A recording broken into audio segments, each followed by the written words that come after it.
na bomo eza po ete ya lingi soki ezalaki mpona ye te mbele ngai na yo toza te. Alingi basunga biso na loyembo, na nsima loyembo tokende kopesa nzambe wana merci mpona bolingo na ye. Éternel, disons merci à l'Éternel pour ses bienfaits. Prions au nom de Jésus, prions au nom de Jésus. Disons merci au grand roi.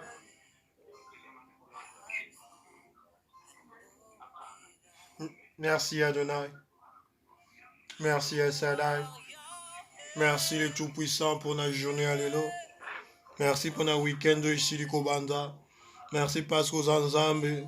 Merci parce que vous battez les Bissot, vous battez les Nathan, vous battez les Lisa, vous battez les Joshua Dieu, vous battez les Maman Nangaï, vous battez les Cordon Naïrette, vous battez les Tonga Nangaï, vous battez les pasteurs, Maman Pasteur, Bana. Pe bandimi nyonso na etonga bateli ba prédicateur ba évangéliste ba pasteur ba cordon ngango topesi yo merci. Merci pour na bolingo na yo nkolo na bomoi.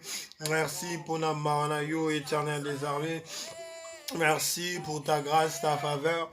Merci le Tout-Puissant. Merci le comparable Dieu. Merci Jésus pour tout ce que tu fais pour nous. Merci le comparable Dieu pour ta grandeur, ta grâce, ta faveur. Merci Jésus. Merci Jésus. Merci Jésus. Merci. Merci Papa. Merci Papa. Merci Papa. Merci Papa. Rabashike. Mandere Bosika. Ndabarabashika. Ndabarabashika. Ukabarabashike. Ndabarabashika. Mandere Boshika. Merci Éternel des armées. Merci Jéhovah Shammah. Merci le Tout-Puissant. Merci le comparable Dieu. Merci Papa Malam. Merci Jésus. Merci Jésus. Merci le Tout-Puissant.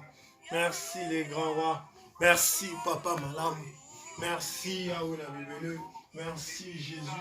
Merci les grands rois. Merci Papa, merci Jésus, merci. N'importe lelo, to pesio merci. N'importe lelo, to pambolio. N'importe lelo, to tombolio.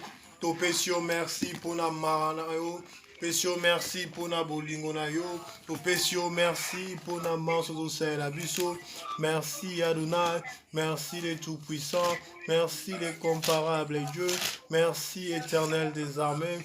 Ndabarabashike, Nereboshika, Ndabarabashika, Yukamana Mashike, Nemele Moshika.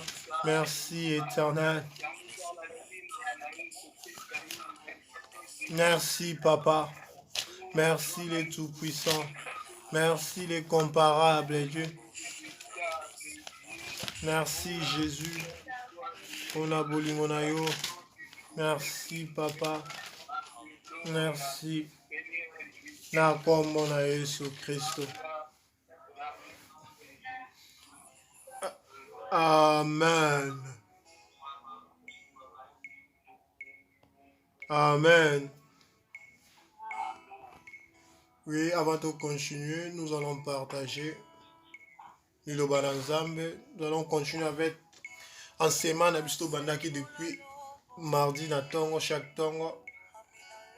Les choses qui freinent,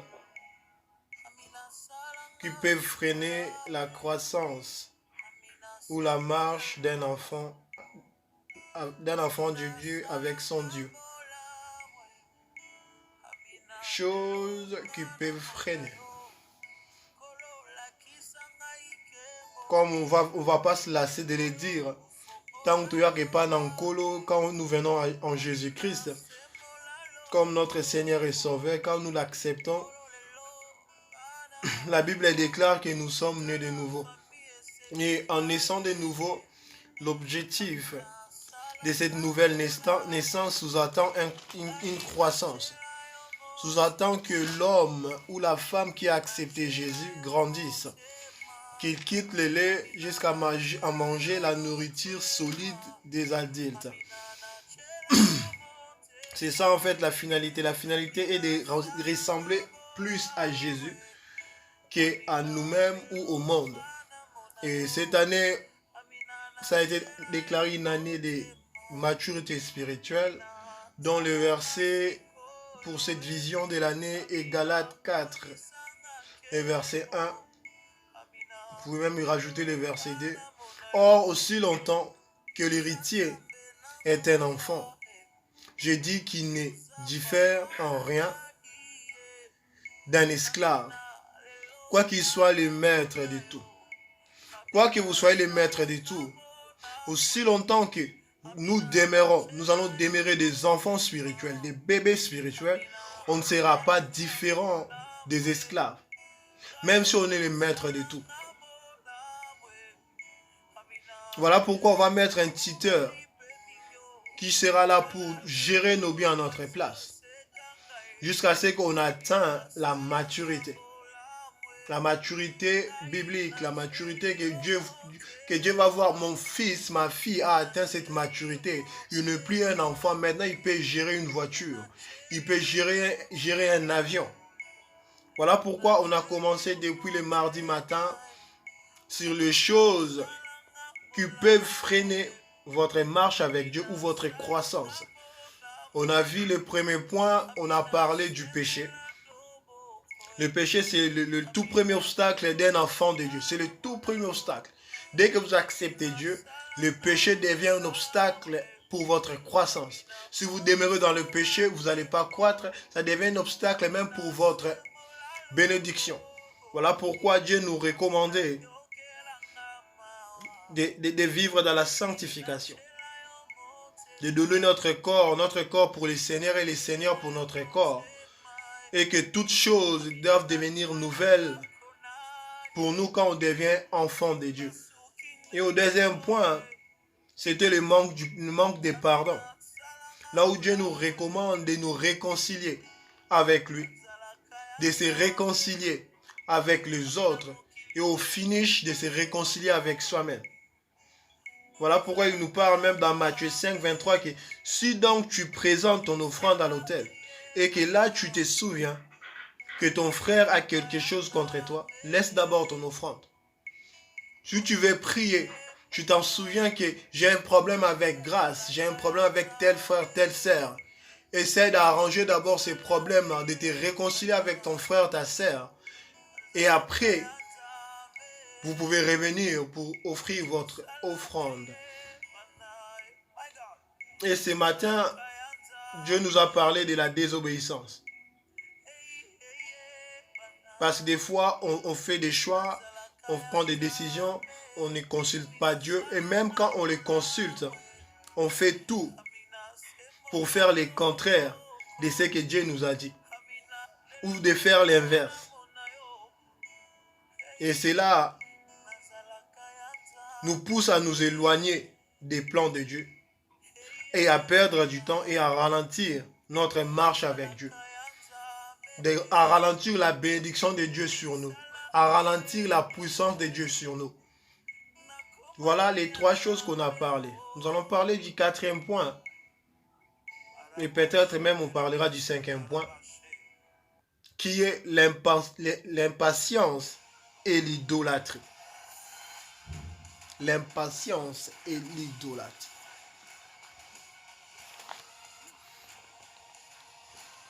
Nous allons voir dans Jérémie 29, le verset 11. C'est un verset qu'on connaît tous, qu'on peut même le réciter sans même le lire. Mais toutefois, il faut toujours vérifier si ce que le prédicateur est en train de lire se trouve bien dans la Bible, même si vous connaissez le verset. Ma Bible me dit ceci, car je connais les projets que j'ai formés sur vous, dit l'Éternel, projet de paix et non de malheur. Dans d'autres versions, ça dit projet de bonheur et non de malheur. Afin de vous donner un avenir et de l'espérance. Parole de l'Éternel. Dieu nous a promis des projets de paix et non de malheur, comme Jérémie l'a dit. Et cela s'applique pour chaque domaine de notre vie. Domaine de mariage, Dieu a promis des projets de paix et non de malheur. Domaine des finances, projet de paix et non de malheur. Domaine de vie professionnelle, projet de paix et non de malheur. C'est ça ce que Dieu a promis. Et quand Dieu promet, il ne retire pas sa promesse. Il ne va pas changer sa promesse, quelle que soit l'infidélité de l'homme. Nous devons d'abord retenir cela. Quelle que soit notre infidélité, par rapport aux promesses de Dieu, par rapport à Dieu, Dieu ne va jamais renier sa promesse. Jamais. Mais parfois, l'attente d'une promesse laisse place à l'impatience et au soupir. Parfois, tant que tu as la promesse en Zambie, et même la rabiso, l'impatience, bombangu, kusala makamna lumbangu, kozanga kimia ya kozela.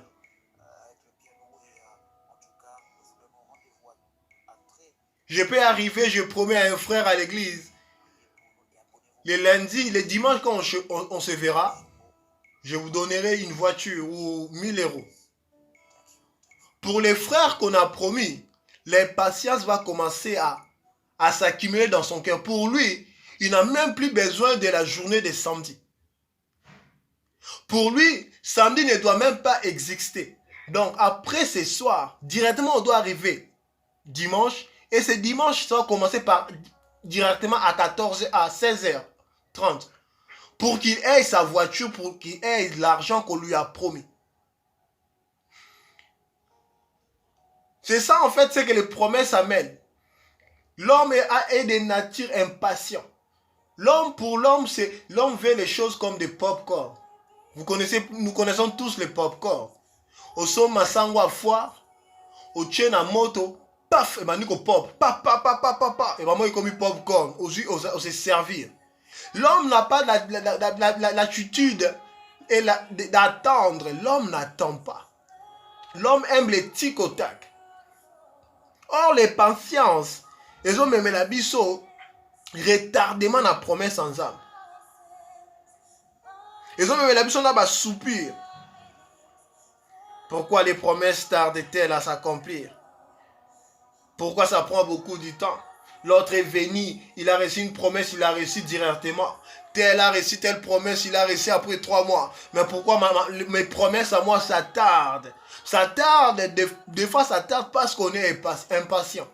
Ça tarde parce que Dieu ne nous voit pas encore accomplis ou matures pour bien gérer la bénédiction. Dieu a des projets et ces projets vont se réaliser dans nos vies. Mais est-ce qu'on est patient pour attendre, pour qu'on devienne mûr, pour qu'on devienne mature, pour bien gérer la promesse?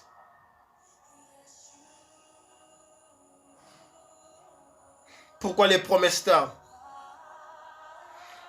Qu'il soit question d'un travail, d'un logement, d'un mariage ou autre, sachez que le temps de Dieu n'est pas le nôtre. Gagner Adam, le temps de Dieu n'est pas le nôtre. Déjà pour commencer, vous devez savoir que Dieu n'a pas le temps. Il ne vit pas dans le temps. Dieu utilise le temps pour les hommes, mais lui, il ne vit pas dans le temps. Il est hors du temps. Il est hors de l'espace. Nous, on a 24 heures. Lui, il n'a pas 24 heures. Lui, il s'appelle je suis. Lui, là, qui est le présent. Pour nous, ça peut tarder des années, mais pour Dieu, c'est toujours le même jour. Il est toujours dans le présent. Si votre promesse tarde à s'accomplir, je vous demande d'être tranquille. Le bon Dieu est en train de bien préparer votre promesse. Il est en train de bien préparer votre bénédiction. Vous allez toucher votre bénédiction cette année. Si seulement si vous devenez mature comme Dieu vous attend. Comme Dieu nous attend à devenir mature. La balle n'est pas du côté de Dieu, mais c'est de notre côté. C'est de notre côté. Pourquoi ça tarde? Ça prend beaucoup de temps. Voilà pourquoi les gens changent des églises. Ce n'est pas l'effet de changer des églises que Dieu va te donner ce que tu cherches. Ce que vous cherchez, non. Mais c'est l'effet de rester patient. Comme Habakkuk a dit, oh, moi je reste à mon poste. Je sais que la promesse est en train de tarder. Mais moi, grâce, je reste à mon poste, j'attends. La promesse de Dieu est en train de marcher. Moi, j'attends. Je te dis, bien aimé, 2023, la promesse de Dieu est en train de marcher. Nous devons juste rester là à attendre, à rester patient. La promesse est en train de marcher. Abakou vous dit ça marche. Ça prend du temps, c'est pas grave, mais ça marche. Oh, ça prend du temps, ça peut prendre 4 ans, ça peut prendre 10 ans, ça peut prendre une année, ça peut prendre une semaine. Mais ce qui est sûr, nous devons juste rester à notre poste en train d'attendre. Oh, tu étais à la musique, tu restes à la musique en train d'attendre. Tu étais celui qui balayait l'église, reste là en train de balayer l'église, attends. Attends la promesse, ça marche. La promesse ne va pas courir. Si la promesse court, ça risque de trébucher, ça risque de faire tomber quelque chose qui était précieux, ça risque de diminuer, ça risque de perdre de l'énergie. Ça prend le temps parce que ça va arriver à terme au bon moment. Ça va arriver au moment où tu n'as plus l'idée. Mais la promesse arrive là.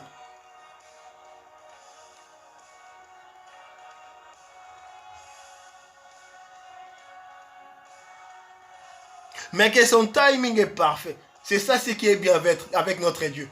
Le temps de Dieu est parfait. Ce n'est pas que meilleur, mais c'est parfait.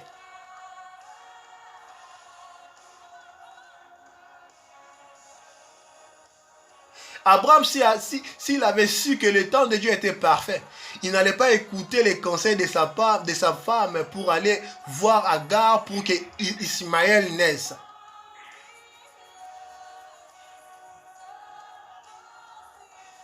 On avait parlé du roi Saoul. Le roi Saoul, s'il savait que le temps de Dieu était parfait, il n'allait pas se précipiter à faire l'holocauste à la place du prophète. Son règne allait peut-être toujours rester jusqu'à Jésus-Christ.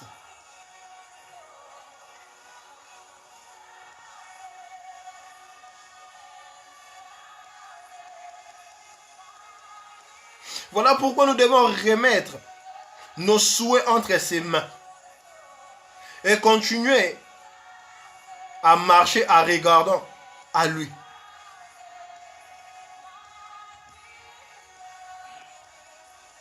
Nous devons soumettre nos souhaits. Vous tous qui êtes chargés et fatigués, je sais que nous sommes fatigués. Peut-être on se pose des questions, on se dit pourquoi rien ne marche, je suis fatigué. Pourquoi j'ai prie mais je ne vois rien. Je sais on a autant de questions. Mais ce soir, la Bible, Jésus, Dieu nous demande, vous tous qui êtes chargés et fatigués, ne devenez pas impatients, mais venez avant avec vos charges. Moi l'Éternel des gagneurs d'âme, moi le Dieu des Kalala des innocents, je vous donnerai du repos. Nous devons abolir les patiences.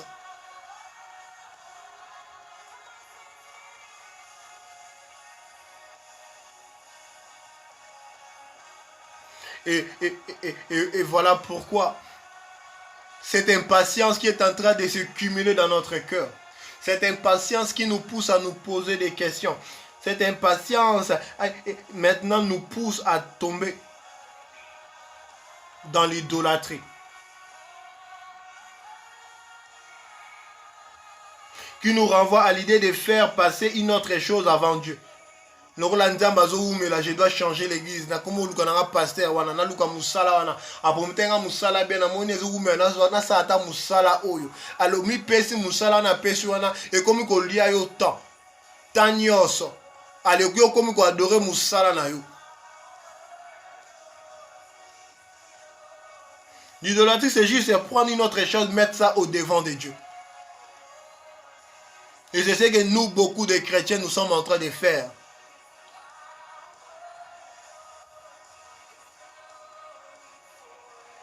Le roi Saoul qu'on a lu, il mettait maintenant sa personne devant Dieu. Il voulait l'attention des autres. Il voulait que les gens parlent de lui. Il voulait que les gens l'honorent à la place de Dieu. Ça lui a poussé à devenir idolâtre sans le savoir.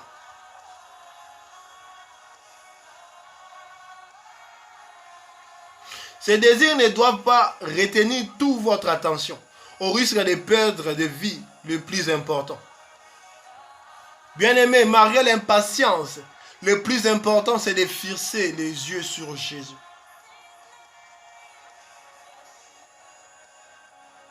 Pourquoi fixer les yeux sur Jésus? Car il est ce serpent des reins de Moïse qui a pu sauver le peuple d'Israël au désert quand les serpents leur avaient mordu. La croix de Jésus peut nous donner ce que nous cherchons. Jésus peut nous donner ce que nous cherchons durant cette année de maturité spirituelle. Si seulement nous gagnons dans on devient patient.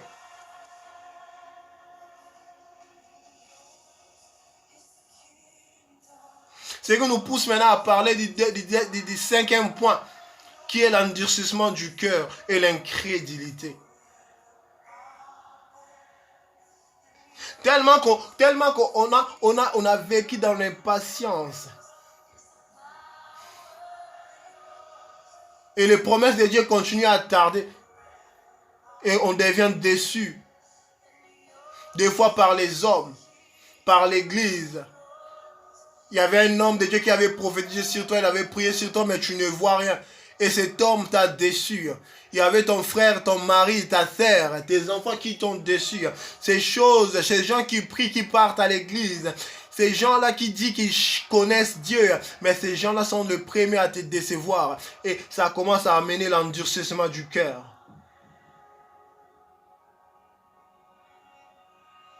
Et on commence à accuser Dieu. Pourquoi as-tu permis cela? Pourquoi j'ai perdu telle personne? Pourquoi j'ai perdu tel travail? Pourquoi tu as permis que mon mari me trompe? Pourquoi ceci? Et au final, on devient incrédule. Même quand Dieu nous parle, on ne croit plus. Notre cœur devient dur. On ne croit plus aux promesses de Dieu. On peut prophétiser sur nous pour nous dire que, oh, je vois une personne en train d'être bénie. Mais tellement que nous sommes déjà incrédules, on ne croit plus. Laisse-moi te dire, Yesu tozoteya yo apambolaka, Yesu tozoteya yo abikisaka, Yesu tozoteya yo atombolaka, Yesu tozoteya yo achangeaka ba vie, Yesu tozoteya yo aza capable de transformer bomoi na yo. Total yo be trobi, est-ce que o eza frère intel yazala ki boyete réellement soka comme boyeza nzambe bato comme komono azomona nkembo nzambe n'endurcis pas nos cœurs, n'endurcissons pas nos cœurs, ne devenons pas incrédules. Voilà pourquoi nous devons devenir matures. Voilà pourquoi il est recommandé, ils nous sont recommandés de devenir matures.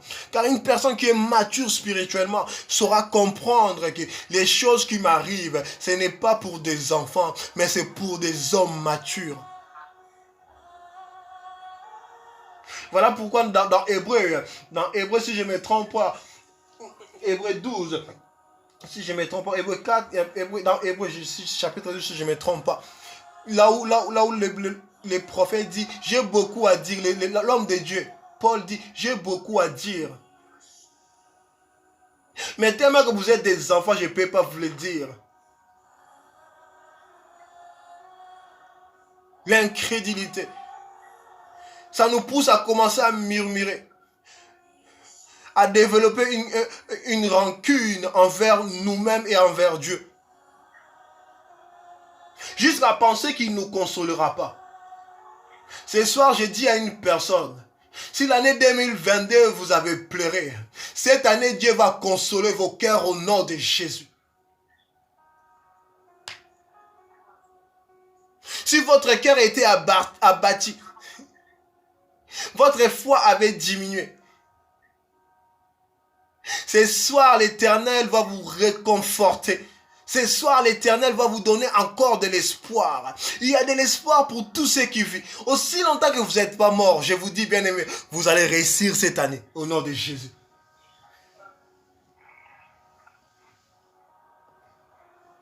L'incrédulité. Combien sont incrédules? Combien nous sommes incrédules? Combien notre cœur est courbé?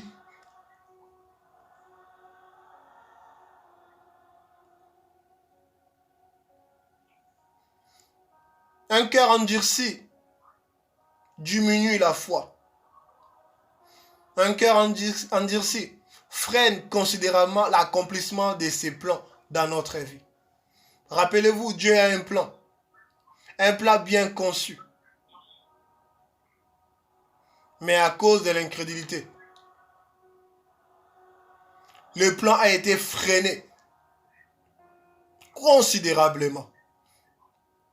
Et ça nous empêche même à attendre sa voix.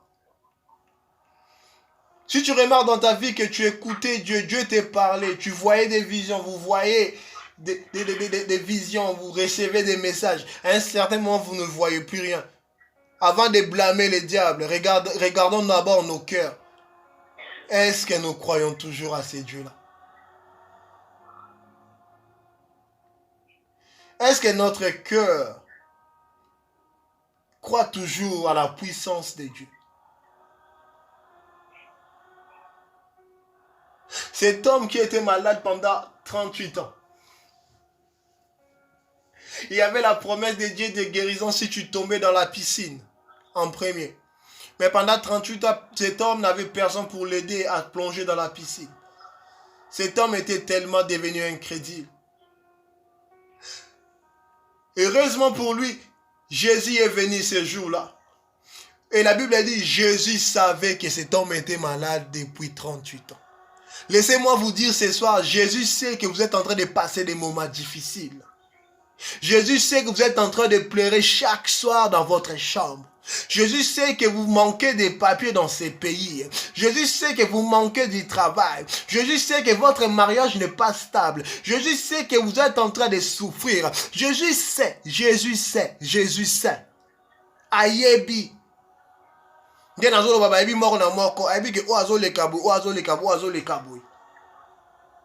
Bible me dit, ma Bible me dit que Jésus demanda à cet homme,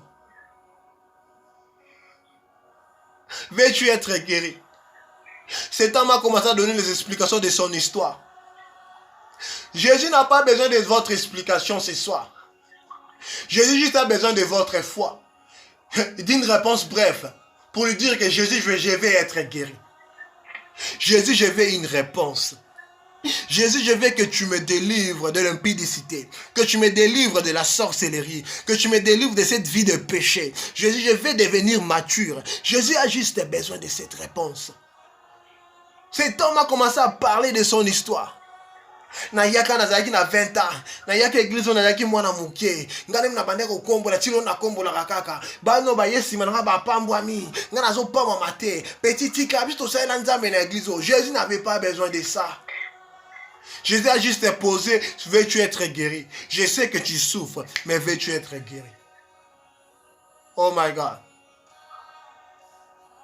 Cette femme qui avait la main, cette femme qui était possédée par un esprit qui la rendait courbe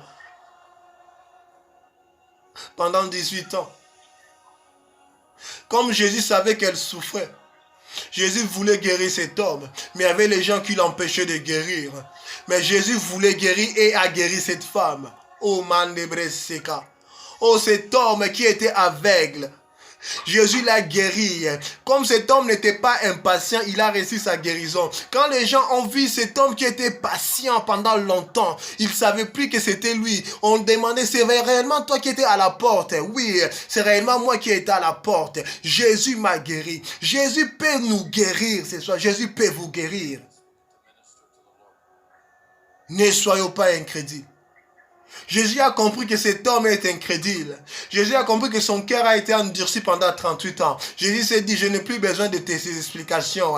Je vais maintenant utiliser ma parole. Jésus n'a pas besoin de notre permission pour nous guérir. Jésus n'a pas besoin de la permission des sorciers de nos familles pour nous guérir. Jésus a dit à cet homme, allez, prends ton lit, lève-toi et marche. Aussitôt, l'homme de 38 ans, ses pieds se sont enfermés.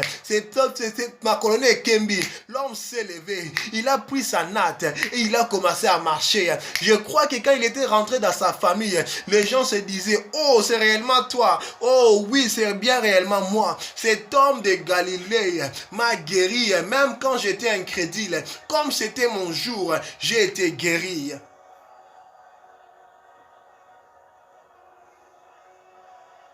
Mais grandissons. Si nous voulons toucher certaines bénédictions, grandissons.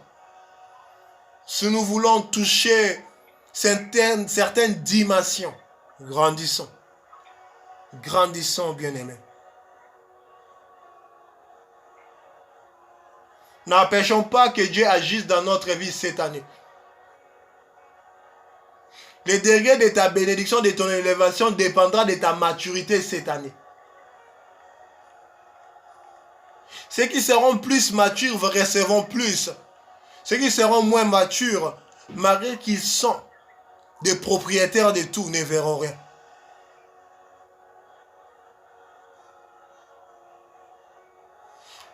L'homme a pris sa natte, il est parti.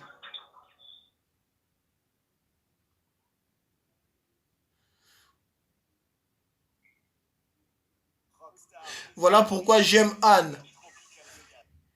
Mais Rachel, je l'apprécie mais peu. Rachel était impatiente. Voilà pourquoi elle est allée voir son mari pour lui dire, donne-moi l'enfant. Mais Anne, c'était une personne qui n'était pas incrédule.